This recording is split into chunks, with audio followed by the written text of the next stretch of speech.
예, 월요일 묵상의 시간입니다. 침묵하지 않고 보고 들은 대로 전하는 것이 성도의 사명이다. 침묵하지 않고 보고 들은 대로 전하는 것이 성도의 사명이다. 자, 이런 제목으로 또 이번 주간 말씀 묵상 시작하겠습니다. 자, 이번 주간부터 우리가 살필 성경의 역사는 에스겔서입니다.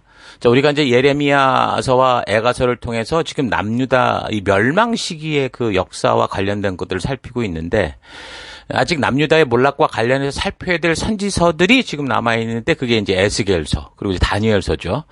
에스겔 선지자는 이제 역사적으로 따진다면 사실 다니엘보다 좀 더 늦게 등장하기 때문에 뭐 역사적인 순서를 따진다 그러면 다니엘을 먼저 살펴야 되는데, 이 다니엘서는 이 다니엘 같은 경우는 여호야킴 왕 그 통치 시기 4, 5년경에 왜 BC 605년 그 바벨론의 침략으로 이제 1차 포로로 먼저 잡혀갔었고, 에스겔은 이제 그 다음 이제 여호야김 왕 통치 11년에 결국 그가 이제 죽으면서 그의 아들 여호야긴에게 정권을 넘겼지만 결국 바벨론에게 또 그때 2차로 침략을 당하면서 무너졌죠. 그래서 BC 597년에 에스겔은 이제 또 2차로 포로로 잡혀갔습니다. 그래서 순서로 보면 뭐 다니엘을 먼저 이야기해야 될 것 같은데, 근데 내용을 보면 일단 뭐 다니엘의 사역 기간이 에스겔의 사역 기간보다 좀 길어요. 그러니까 에스겔이 좀 짧게 활동을 했고, 다니엘서 같은 경우는 그 내용이 남유다 몰락에 대한 이야기라기보다는 포로지에서, 그러니까 포로로 잡혀간 그곳에서 이제 포로에서 해방되는 것과 관련된 뭐 이런 이야기들을 다루고 있어요. 근데 에스겔서는 이제 남유다의 멸망과 관련된 직접적인 예언들을 상당수 포함하고 있어서, 그래서 먼저 이제 에스겔서를 살피고 그 후에 다음에 이어서 이제 다니엘서를 살펴가려고 합니다. 에스겔서의 이제 배경을 좀 알려면 그동안 뭐 계속 살펴온 남유다 말기의 역사를 우리가 항상 기억하고 있어야 돼요. 그러니까 항상 우리가 성경을 살필 때 그 본문, 내가 보는 본문에 해당되는 이 성경적 역사 배경이 어떤 상황이었냐라는 걸 바르게 우리가 알 수 있어야 그 내용들, 특히 선지서 같은 경우는 그 말씀들을 이해할 수 있다고 그랬습니다. 자, 그렇게 보면 이제 남유다 그 요시야 왕 때, 요시야 왕국 이제 기억이 나죠? 굉장히 거의 끝에 이제 굉장히 신실했던 왕 아닙니까? 그때 이제 세계 정세는 아수르가 이제 점차 쇠퇴하는 시기였고, 바벨론이 이제 메소포타미아의 신흥 세력으로 이제 등장하는 그런 때였습니다. 그래서 BC 612년 바벨론과의 전쟁에서 아수르가 패하고 수도 니누에를 뺏기죠. 그리고 이제 아수르의 잔존 세력들이 그 하란 지역으로 이제 피해 가서 거기서 이제 재기를 준비할 때 이집트와 이제 연합을 합니다. 그래서 이집트의 파라오 느고가 아수르와 연합을 해서 바벨론을 견제하려고 대군을 이끌고 이제 북상하게 됩니다. 그때 그렇게 이제 그 잔존 아수르를 도우려고 올라가던 이집트 파라오 그 느고를 막아서려고 했던 게 남유다의 요시야 왕이었어요. 근데 우리가 아는 것처럼 요시야 왕이 무기또에서 그를 막아서다가 결국 죽게 되죠. 그래서 그 전투에서 요시야 왕이 죽게 되니까 뭐 아버지가 전쟁에 나갈 때 항상 그 이 본토에는 아들이 됐던 누군가가 대리 통치자가 있죠. 그래서 아버지 대신해서 예루살렘을 통치하던 그 아들 이제 여호아하스가 이제 왕위에 오르게 됩니다. 이 여호아하스는 아버지 그 요시야의 어떤 그 정책에 따라서 이제 반아수르 성향을 가졌었는데, 이런 여호아하스를 이제 이집트의 파라오 그 느고가 잡아서 가두고, 그리고 이제 예루살렘에서 왕이 되지 못하게 합니다. 그래서 이제 그 남유다의 친 이집트 성향의 여호야킴을 왕으로 세우죠. 자, 그러니까 이제 이집트는 또 결국 어쨌든 아수르와의 전쟁에서 지거든요. 그렇지만 이제 가나안 유대 지역의 패권은 그래도 이제 이집트가 주도하고 있었습니다. 근데 이제 그 후로 4년 뒤에, 그러니까 BC 605년 여호야킴 통치 4년에 북방 지역으로 진출을 꿈꾸던 이집트가 이제 다시 이제 그 북방 지역 갈그미스로 올라가게 되는데, 그 전장에서도 이집트가 이제 바벨론에 의해 참패를 하죠. 여기서 이제 바벨론이 대승을 하면서 친 이집트 성향의 남유다까지 이제 공격을 해 내려왔는데, 이게 이제 바벨론의 1차 유다 침략입니다. 그래서 이제 남유다에서 이 대표적으로 이제 다니엘을 비롯한 귀족 자녀들이 1차로 이제 그렇게 포로로 잡혀간 거고, 근데 그때 당시 뭐 여호야킴 왕은 죽지는 않았어요. 뭐 바벨론에 잡혀가거나 그런 게 아니라 바벨론의 조공을 바치는 속국이 되는 거죠. 자, 그러니까 이제 시리아 지역, 또 팔레스틴, 그러니까 그 가나안 유대 지역의 패권은 이제 이집트에서 바벨론 쪽으로 이제 넘어가게 된 거죠. 그리고 이제 약 4년 후인 BC 601년에 이번에는 바벨론이 이집트를 확실하게 이제 잡아두기 위해서 먼저 이제 이집트 지역까지 원정 출정을 해서 전쟁을 하게 되는데, 이 전쟁에서는 이집트가 그냥 이긴 거로 나오지만 역사적 기록들을 여러 가지 참고해 보면 서로 양측에 서로 막대한 손실을 보면서 승패를 가리지 못했다고 그래요. 자, 그렇게 보면 원정을 왔던 바벨론이 패한 셈과 같다고 볼 수 있는 거죠. 이집트가 이제 방어에 성공을 하게 된 겁니다. 이런 시기적 상황에 원래 이제 이집트에 의해 왕으로 추대되었었던 유다의 여호야킴이 또 이제 그 바벨론을 배신하게 되죠. 그래서 바벨론이 이집트를 점령하지 못하니까 이집트의 힘이 아주 강한 것이라고 착각을 하고 또 이집트로 이제 돌아선 겁니다. 원래 뭐 이집트 정부가 세웠던 왕이니까. 이제 그런 시기에 이제 예레미야 선지자가 하나님께서 미리 말씀해 주신 대로 여호야킴에게 너 그러면 안 된다. 바벨론이 하나님의 도구다. 거기를 섬겨야 된다. 그렇게 했는데 이 여호야킴 왕이 거절을 하죠. 그래서 그 시대 여호야킴 왕 주변에 있었던 거짓 선지자들이 외쳤던 그런 말들에 혹했던 겁니다. 예루살렘은 하나님께서 지키시기에 절대 망하지 않는다. 거봐라, 지금 이집트가 벌써 이기지 않았냐, 이런 식이었던 거죠. 그래서 이제 여호야킴이 거기서 하나님의 뜻이 아닌 엉뚱한 자기 욕심과 주변의 유행과 그런 흐름을 따라 가버렸죠. 그러니까 여기서 이제 거짓 선지자들이 하나님이 행하신 역사적 사실을 근거로 지금 자꾸 사람들을 혼란에 빠뜨렸었다라는 거를 우리가 잘 기억해야 됩니다. 무슨 말이냐면 그냥 근거 없이 이긴다 그런 게 아니라 하나님께서 우리 조상과 히스기야 왕 때 그 아수르의 군대 18만을 순식간에 몰살시키지 않았냐.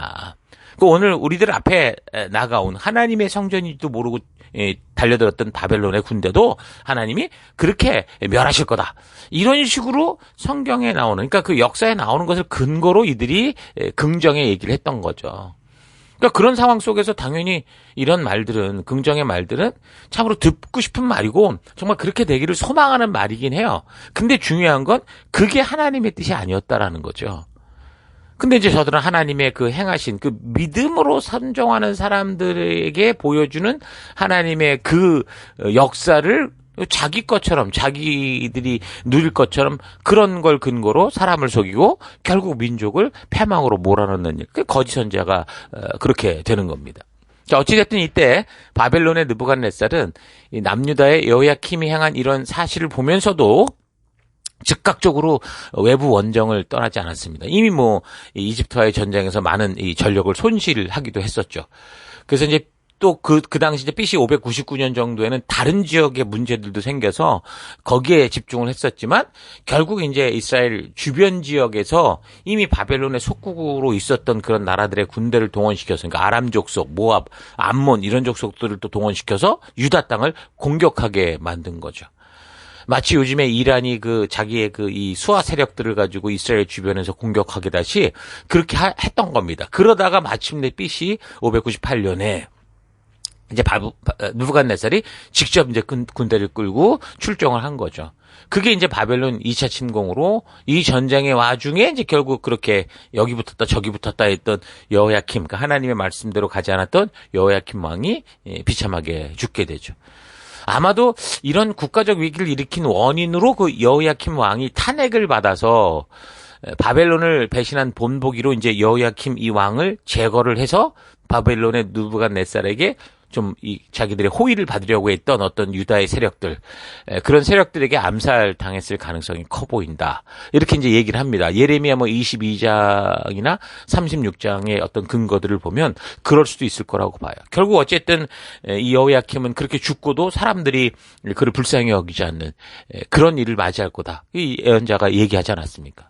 자, 그래서 이제 그가 죽고 그 대신 그의 아들 여호야킨이 18살에 이제 왕위에 이제 오르게 됐는데, 그게 뭐 전쟁 중이니까 불과 이제 3개월 10일 정도 만에 바벨론에게 느부갓네살에게 무너지면서 결국 그때 또 많은 왕족, 귀족, 유능한 사람들이 함께 바벨론으로 또 사로잡혀 가게 됐는데, 그때 이제 여호야킨 이 왕도 여호야김의 아들이죠.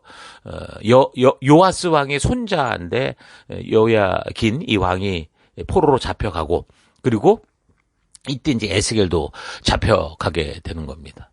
그러니까 느부갓네살 왕은 그렇게 이제 포로로 끌고 가는 여호야킨 대신에 그의 숙부, 그러니까 요시아의 아들이었던 시드기야를 왕으로 세워놓고 갑니다. 근데 이제 결국 역사로 보면 이 시드기야도 한 11년 통치하는데 결국 한 9년, 10년경에 그가 통치 9년, 10년 정도 됐을 때 바벨론을 또 배신해요. 그때 이제 이집트 왕이 이집트에서는 그 분위기가 어땠냐면 아프리스라는 사람이 그 어떤 파라오였는데 이 사람에 대해서는 예레미야 4장 30절에 언급이 됩니다.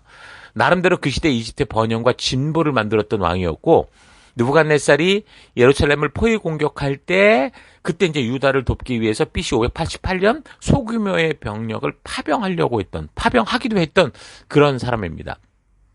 그러나 아무 소용이 없었죠. 시드기야가 바로 이 이집트 왕에게 그렇게 이제 기울였기 때문에 붙었었기 때문에 붙으려고 했기 때문에 예레미야 선지자가 그 44장에서 이 이집트의 이 아프리에스, 성경에는 호브라라고 나오는데 이 사람을 하나님께서 이 왕의 목숨을 노리는 원수들에게 넘겨줬다. 얘도 결국은 무너진다. 그렇게 예언을 했던 겁니다. 그래서 그 예언처럼 정말 BC 570년경에 이 왕은 현재 리비아 지역을 돕기 위해 그 전쟁에 나갔다가 오히려 그 이집트 내부에서 반란이 일어나요. 그래서 내부 반란을 진압하려고 진압군을 본토로 보냈는데 결국 그가 보낸 그 반란 진압군 사령관이 반란군의 왕이 되면서 결국 이 사람은 그렇게 끝장나고 그러니까 성경의 예언대로 그렇게 이제 되고 맙니다. 자, 그런 주변 세계 정세 속에서 느부갓네살 왕은 BC 588년 예루살렘을 다시 포위하고 맹공격을 가했고 그래서 BC 586년 드디어 이제 예루살렘 성을 완전히 함락시키면서 이 남유다가 이제 드디어 완전히 몰락에 이르고 만 겁니다. 그때 뭐 남유다 도시는 물론이고 하나님의 성전인 예루살렘까지 모두 불타버리고 만 거죠. 자, 이렇게 하나님과 맺은 언약 백성들이 이 땅에서 하나님 나라를 온 열방에 알려야 될 이 족속들이 그렇게 전부 다 몰락을 하고 만 겁니다. 이런 역사적 상황으로 볼 때 에스겔서는 어떤 의미에서 구약 성경 중에서 가장 무거운 분위기의 책이라고 할 수 있겠죠. 어쨌든 그 남유다 패망의 역사 자체가 그렇게 그 무거움을 주는 그런 역사입니다. 예레미야를 살필 때도 그래서 우리가 구약의 가장 어두운 터널을 통과하는 것 같았는데 이 에스겔서도 다 같은 시기에 적혀진 말씀이기 때문에 읽다 보면 두려울 정도로 하나님의 진노하신 이 감정이 가장 극명하게 드러나죠. 그래서 우리가 예레미야서나 에스겔서를 볼 때 그 패망에 이를 수밖에 없는 택함 받은 백성들이 패망에 이를 수밖에 없었던 그 내부적인 이유, 종교적인 이유, 문화적인 이유 그런 모든 것들을 우리가 분명하게 볼 수 있는 겁니다. 자, 어쨌든 에스겔은 그렇게 2차로 포로로 잡혀갔는데 포로로 잡혀간 지 한 5년 정도쯤 됐을 때 그러니까 BC 593년 정도에 하나님의 부르심을 받습니다. 그래서 포로로 끌려간 지 27년 되는 해까지 이 에스겔이 사역을 계속하는데 그때가 이제 BC 571년이겠죠. 자, 그러니까 에스겔의 사역 기간은 한 22년 정도 된다고 볼 수 있습니다. 이 에스겔은 예레미야처럼 제사장 가문 출신이었어요. 그의 아버지 이름이 부시였습니다. 자, 그래서 그의 메시지에는 대체로 보면 성전과 또 성전 의식과 관련돼서 하는 얘기들이 많아요. 에스겔 24장을 참고해보면 또 그는 결혼을 했었던 것 같고 아내가 있었고요. 에스겔 33장을 참고해보면 에스겔은 다른 사람이 듣기에 고운 음성을 가졌던 것 같아요. 음악적 소질이 있었던 것으로도 볼 수 있습니다. 자, 그가 부름을 받을 때 나이가 한 30세 정도였는데, 그러면 그의 나이가 25세 때 바벨론의 24 침략을 당한 거고, 그때 포로로 잡혀갔다는 거죠. 그러니까 에스겔은 유다 나라에서 마지막으로 하나님 앞에 바르게 서고자 했었던 요시야 왕 시절에 그렇게 보면 태어난 거고, 그렇게 따지고 보면 에스겔 나이가 한 14살 정도쯤에 요시야 왕이 이집트의 그 파라오 느고를 막아서다가 죽는 그런 일이 이제 있었던 거죠. 그나마 민족의 희망이라고 할 수 있었던 요시야 왕이 젊은 나이에 그렇게 죽으면서 40도 안 된 나이에 죽으면서 결국 유대 나라는 아주 급속하게 타락하고 말았죠. 그러니까 요시야 왕은 정말 바르게 서려고 정말 애를 썼는데, 근데 사실 그 애를 쓰는 그 사회적 분위기는 어땠다고 그랬습니까? 이미 그의 할아버지였던 므낫세 왕이 완전히 그냥 나라를 아주 그냥 부패하게 만들어 버려서 아주 심하게 일어난 영적 타락의 결과 결국 이 온 나라가 도저히 설 수 없는 마지막 고비로 떨어지고 말았던 거라고 그랬잖아요. 그래서 요시야 왕이 그렇게 애써서 개혁을 했지만 그 당시 온 나라 백성들은 그저 겉으로 종교적으로 이렇게 행하는 그런 식의 분위기였다고 그랬습니다. 그래서 겉보기에는 예루살렘 성전에서 뭐 개혁이 일어나고 뭐 이러는 것 같았지만 실제로는 그 예루살렘 성전 안에서 치러지는 제사나 모든 것들은 단지 종교 행사였던 거죠. 사실상 어떻게 보면 화려하고 왕이 주도하니까 굉장히 뭐가 되살아난 것 같았는데 실제로 삶의 현장과 그들이 존재하는 그 삶의 그런 그 기준을 보면 하나님의 말씀의 가치가 아니라 완전히 세상의 그 도를 따라 세상의 그 가치를 따라가는, 그러니까 전혀 이제 완전히 뭐 교회는 교회고 우리는 우리다 이런 식으로 이중적인 삶을 사는 거죠. 나라가 추구하는 가치가 하나님의 말씀의 도가 아니라 결국 약육강식의 세상과 똑같다라는 거죠. 그러니 그런 욕심을 가지고 이 교회로 들어와서 이 제사를 드리며 하나님을 이용해 먹으려 하고 그런 식이 됐겠죠. 그래서 이제 그 시대 모든 백성들이 국가 종교인 이 제사에 나오기는 했지만 열심히였고 화려했고 대단했는지 모르지만 그 이사야 선지자를 통해 말씀하듯이 삶의 가치가 완전히 삐뚤어져 버린 저들의 이 종교 행위는 하나님이 오실 때 도저히 받을 수 없는 그런 지경이 된 거죠. 이사야 1장 뭐라고 말합니까? 14절. 나는 정말로 너희의 초하루 행사와 정한 절기들이 싫다. 그것들은 오히려 나에게 짐이 될 뿐이다. 그것들을 짊어지기에는 내가 너무 지쳤다. 너희가 팔을 벌리고 기도한다 하더라도 나는 거들떠 보지도 않겠다. 너희가 아무리 많이 기도를 한다고 하여도 나는 듣지 않겠다. 너희의 손에는 피가 가득하다. 너희는 씻어라. 스스로 정결케 해라. 내가 보는 앞에서 너의 악한 행실을 버려라. 악한 일을 그치고 옳은 일을 하는 것을 배워라. 정의를 찾아라. 억압받는 사람들을 도와줘라. 고아의 송사를 변호해주고 과부의 송사를 변란해줘라. 이렇게 말씀하시잖아요. 그게 바로 이제 이런 분위기였던 겁니다. 자, 그러니까 워낙 이중적인 태도로 살아왔었는데 그나마 하나님의 말씀에 의도대로 가려고 애를 써던 그 요시야 왕마저 죽게 되니까 나라는 이제 급속하게 타락했고 저들의 욕심과 욕망대로 살아가는 세속의 탐욕이 그대로 폭발을 해버린 거죠. 그러니까 타락했다는 게 지금 우리가 읽었듯이 무슨 예루살렘에서 드리는 종교 행사가 없어졌냐, 그게 아니라 오히려 더 훨씬 열심이고 화려했고 오히려 그냥 그럴 때일수록 뭔가 지극정성을 바쳐야 된다고 생각하니까 더 뭐 예배마다 막 또 절기마다 사람들이 넘쳐났다는 거죠. 그러나 마음의 중심이 이미 하나님으로부터 떠나서 하나님을 경외하는 것을 잃어버린 상태였던 겁니다. 자, 그렇게 되면 어떻게 돼요? 하나님 주신 그 의도, 말씀의 가치, 그 핵심, 이걸 이제 놓치게 되니까 겉으로는 멀쩡해 보이고 자기들이 추구하는 어떤 종교적 열심과 치성과 자기들이 바라고 원하는 대로 뭔가를 가지기 위해 굉장히 열을성을 다했는지 모르지만, 그러니까 그건 겉으로 볼 때 오히려 그래서 더 적극적이고 더 열정적인 종교 행사들로 이어졌는지 모르지만 사실 그 속은 아니었다는 거죠. 그래서 사람의 열정이라는 게 그렇잖아요.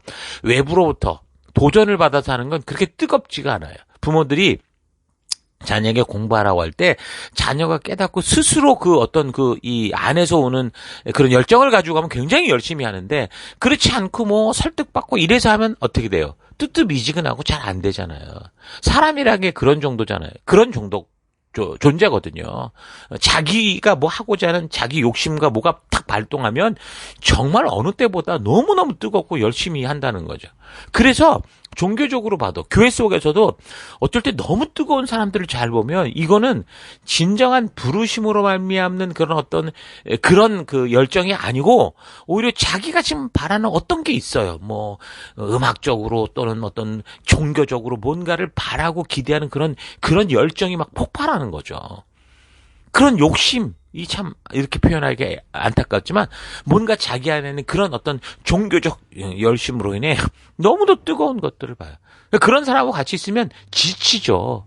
물론 거기에 또 동조하는 사람들끼리 막 뜨거운 어떤 분위기를 만들지 모르지만 실제로 말씀의 길을 그 뜻대로 걷고자 하는 사람들에게 너무 버거운 그런 일이 되는 거예요. 그래서 교회에서도 보면은 무슨 행사가 많고 프로그램이 많고 결국 거기 가는 이 순종하는 사람들은 그래도 순종을 해야 된다고 생각하니까 쫓아가다가 전부 번아웃하고 지쳐 떨어진 일들이 얼마나 많은지 몰라요.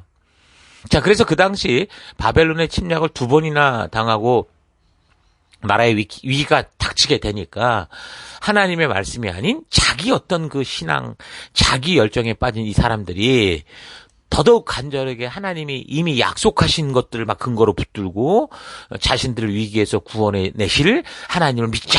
하나님 우리를 구원하실 거다. 이 나라는 망하지 않는다. 이래가면서 아주 열정적으로 백성들을 막 선동을 했겠죠. 긍정적인 말로, 금식으로, 뭐 더 치성을 드리는 뭐 어떤 제사로. 그런 열심히 틀린 것보다 뭐라고요? 나라를 위기에서 구해보자는 그런 마음, 그 마음 자체가 틀렸다는 게 아니라 하나님께서 말씀하신 가치대로 살 의도는 없는데 지금 자기들에게 이 기득권을 뺏길 이런 분위기가 마치 종교적인 위기인 것처럼 조장을 하고 자기 열정과 욕심에 빠져서 거기에 그냥 그렇게 사람들을 어렵게 하는 이게 틀렸다라는 거예요. 이미 삶의 가치가 하나님의 말씀이 아닌 세속의 욕심이 돼버린 이 나라 백성들의 이 열정에 하나님은 도저히 함께할 수 없는 상태가 되는 거죠. 너무 절기와 뭐 초하루와 뭐 아무튼 잘 지키는 것 같은데 그런데 하나님은 도저히 여기에 같이 함께할 수 없을 정도가 되는 거예요. 그러니까 하나님이 말씀하신 그 의도를 따라 살아갈 그 부르심에 나아갈 생각이 아니라 그 하나님을 자기들의 뜻대로 내 것을 지키고 내 것을 늘리기 위한 것에 그렇게 이제 써먹기 위해서 그래서 제사나 종교적인 것에 더 열정을 해가지고 치중하고 막 금식시키고 기도하고 고행하고 하는데 하나님은 그런 자기의 욕심을 성취하기 위해서 미쳐있는 이런 종교 모임, 이런 프로그램, 이런 거에는 도저히 함께할 수 없었던 겁니다. 그게 이제 이사야서 1장을 통해 분명하게 보여주는 거죠. 근데 그렇게 이제 여호와 경외함을 잊고 하나님께서 말씀하신 그 의도를 잊어버리면 교회가 셀 모임이 우리의 우리의 만남이 하나님의 의도를 잊어버리면 그럼 결국 하나님이 이용하게 돼 있어요. 겉으로는 아주 지극정성으로 보이고 열정적으로 보이는 근데 극단적 종교주의에 빠지죠. 그래서 하나님의 언약과 말씀도 자기가 믿고 싶은 대로 믿는 거예요.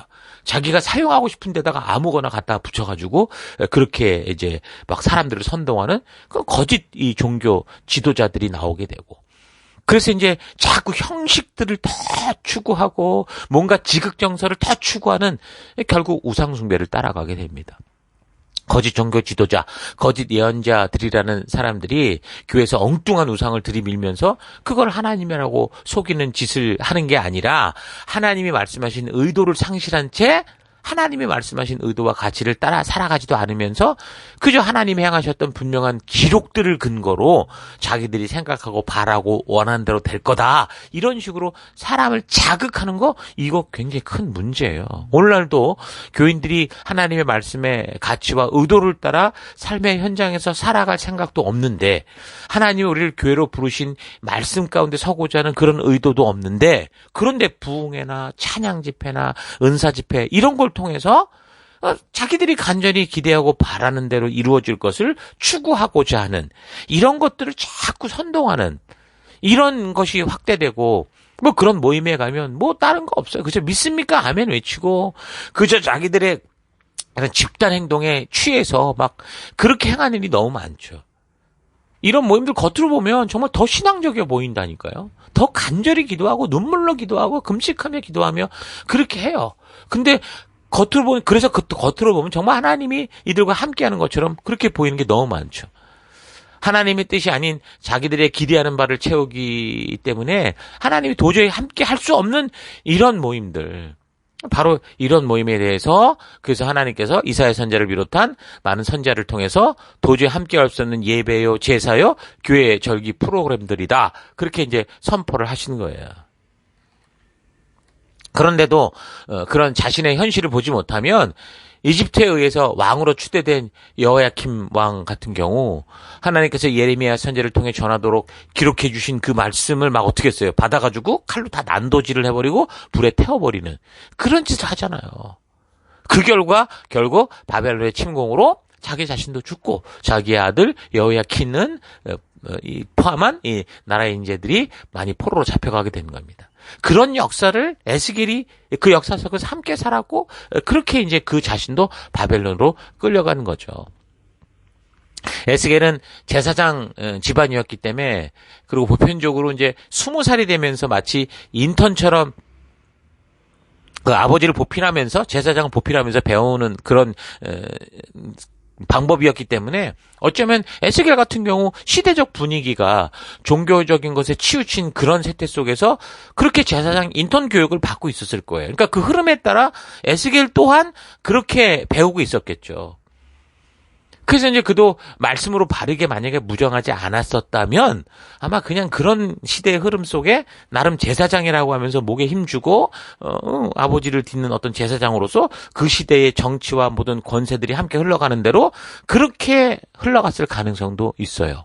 그런데 이제 에스겔 본문을 통해 볼 때 보통 사람의 상식으로는 이해될 수 없는 행동을 하거든요. 에스겔이 뭐 쇠똥으로 똥으로 구운 떡을 먹는다든가 아내가 죽었는데 애도하지 않는다든가 이런 걸 보면 그 하나님의 말씀이라는 분별력이 없이는 행할 수 없는 그런 일들을 에스겔이 행하는 것을 보면 분명히 이제 에스겔은 그런 시대의 흐름에 휩쓸렸던 사람이 아니고 철저한 순종의 신앙인이었다. 하나님의 말씀의 의도를 아는 사람이었다라는 걸 짐작할 수 있습니다.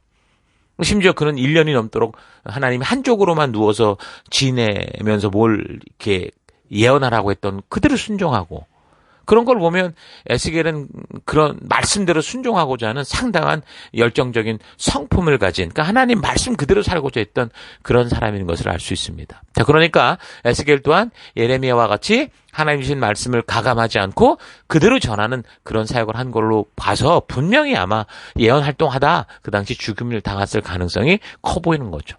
다시 말해서 에스겔은 맡은 바 사명을 끝까지 충성을 다하는 그런 성도였던 것을 알 수 있다라는 거예요. 오늘은 에스겔서를 좀 이해할 수 있는 여러 가지 그 역사적인 배경, 그 이면의 일들을 묵상했는데 우리 계속해서 우리 내일 또 묵상해 나가도록 하십시다. 자, 오늘 하루 나는 요즘 우리가 살피는 선지서들의 주인공들처럼 하나님이 주신 이 말씀을 나의 삶 속에 가감하지 않고 그대로 순종하고 전하는 삶을 살고 있는지 아니면 하나님이 보여주시는 현실보다 내가 바라고 기대하는 것들을 찾아서 하나님이 전하고자 하시는 진리를 알기보다 내가 원하는 메시지들을 만드는 그런 삶을 살아왔는지 차분히 생각해 보기 바랍니다. 사실 어떻게 보면 들은 것, 본 것을 그대로 전한다는 건 참 쉬운 일이 아니에요. 듣는 사람들이 그걸 듣기 싫어할 때 그래서 내가 전하는 말로 인해 공격하고 죽이려고 한다면 내가 아무리 하나님께 보고 들은 사실이라고 해도 그 말씀, 그러니까 하나님 마음 그대로 전하는 것은 정말 목숨 걸지 않으면 그대로 전하기가 결코 쉽지 않은 일이 되고 말죠. 우리나라 역사를 보십시오. 우리나라 역사만이 아니라 세계 모든 역사 속에는 정말 그렇게 진실을 진실이라고 말하기가 목숨 걸고 죽어야 될 만큼 어려운 일들이 많이 있었습니다. 우리의 과거 속에 벌어졌던 광주 사태 같은 경우를 보면 그 당시 그 끔찍한 일을 현장에서 보고 겪은 것을 그대로 전할 때 그 수많은 사람들이 영장도 없이 체포돼서 잡혀서 나중에 죽은 주검으로 발견된 일들도 많았었죠. 한 군사정권이 만들어낸 그런 시대, 그냥 보고 들은 그대로 전하는 것으로 인해 죽을 수도 있었던 그런 시대. 그런 시대 속에서도 그렇게 진실을 말하며 죽어갔던 많은 사람들로 인해서 비로소 바른 역사의 진실이 드러났고 이제 이 사회는 건강을 되찾을 수 있는 한 걸음 한 걸음을 걸어가고 있는 겁니다. 그러니까 뭐예요? 진실을 전하는 자가 필요해요. 사실을 있는 그대로 말하고 증거할 자가 필요하다는 거죠. 마찬가지로 하나님의 은혜로 부르심을 얻어 약속의 백성이 된 성도들에게도 나를 구원하신 하나님이 나를 통해 알게 하시고 전하게 하신 이 진실을 전해야 되는 사명이 있다는 겁니다. 그렇게 진실을 전하다가 죽어갔던 예레미야 선지자 그리고 이제 우리가 살피는 에스겔 선지자도 하나님께 부름받은 자들의 행할 바는 내 생각이 아니라 하나님께서 전해주신 말씀 그 진실 그대로 전하는 것이다 라는 것을 우리가 잘 기억하면서 우리에게 하나님이 직접 주신 이 성경의 역사를 바르고 온전히 알아서 하나님과 맺은 이 새 언약 백성으로서 삶을 사는 우리의 현장 속에 신실하고 순전하며 온전한 믿음으로 정말 주님의 나라를 이루어가는 여러분과 제가 되기를 축원합니다. 오늘 하루도 힘내십시오. 잠시 기도하겠습니다. 하나님께서는 우리에게 거짓을 말하라 하지 않고 보고 듣고 깨닫게 된 진실을 말하라 하시는데, 듣는 사람들이 불편해하고 싫어한다고 해서 교회에 처음 나온 사람들이 어려워할 것이라고 생각해서 내가 편한 대로 각색하고 대충 덮어두며 하나님 그렇게 모른 척 살아왔던 삶을 회개합니다. 믿음으로 사는 길이 결코 쉽고 편안한 길이 아니라 분명히 하나님의 부르심으로 알게 된 가치를 따라 목숨을 걸고 걷는 길이다라는 사실이 있지 않고, 어떤 상황과 환경 속에서도 그 말씀의 가치를 따라 살아갈 수 있는 말씀의 준비를 온전히 하는 내가 되기 원합니다.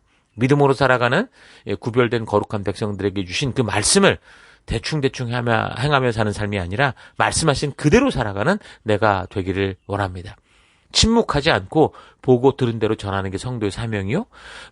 전하는 자가 어려워할까봐 대충 전하는 게 아니라 하나님 말씀하신 대로 전하는 게 성도의 사명이라는 이 사실, 오늘도 잊지 않고 내 삶의 현장에서 그런 증거자가 되기를 원하고 이끄신 감사드리며 예수님 이름으로 기도했습니다. 아멘.